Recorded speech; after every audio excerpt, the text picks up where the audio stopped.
Matendo 3:19 maandiko yanasema tubuni basi mrejee. Maana yake kama mnarejea, maana yake hamkuepo.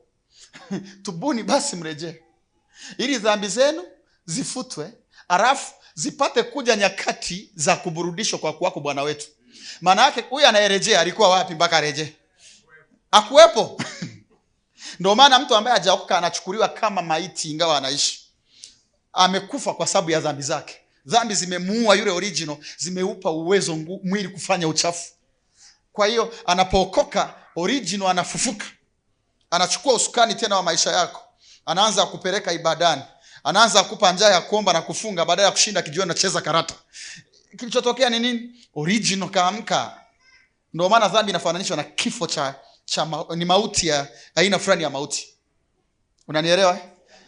Ukisoma Efeso sura ya 2 mstari wa 1 hadi wa 5, wa Efeso 1 hadi 5, maandiko yanasema nini? Nanyi mlikuwa kama hawa, mkimfuata mkuu wa uweza wa anga, roho ile itendayo kazi katikati ya wana wa kuasi, mkifuata maelekezo yake. Maana kuna nguvu inakwenda wa control wale ambao hawajaokoka. Alafu anasema nanyi mkawa wana wa kuasi kama hao wengine, lakini Mungu kwa jinsi alivyokuwa mwenye upendo na rehema nyingi, Biblia inasema kwa wingi wa upendo wake mlikufa pamoja na Kristo, alafu akatufufua pamoja naye. Alafu mstari unasema kwa sababu hiyo mmeokolewa kwa neema, si kwa matendo ya mwili, ili mtu awaye yote asije akajisifu. Kwa maana kumbe dhambi inamuua mtu, uokovu unamfufua mtu.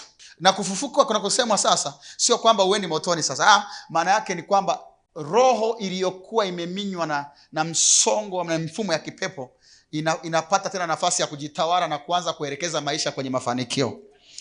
Ndio maana Matendo 3:19 maandiko yanasema ukishatubu unarejea. Wewe uliyekuwa umeondoka unarejea. Dhambi zako zinafutwa, alafu unaletewa nyakati za kuburudishwa. Kwa maana yake haiwezekani mtu aokoka alafu maisha yake yakose burudani.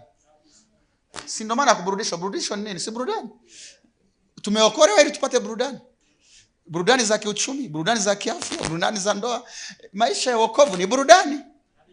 Sio kaniambia maisha ya wokovu ni vita. Ni vita umejua wewe. Mimi ninachojua wokovu ni burudani. Maana yake yule mtu wa ndani akishawekwa kwenye mawimbi yake sahihi, akaanza kuiendea njia sahihi, ndio maana anapewa unaporudishwa au rudishwi tu.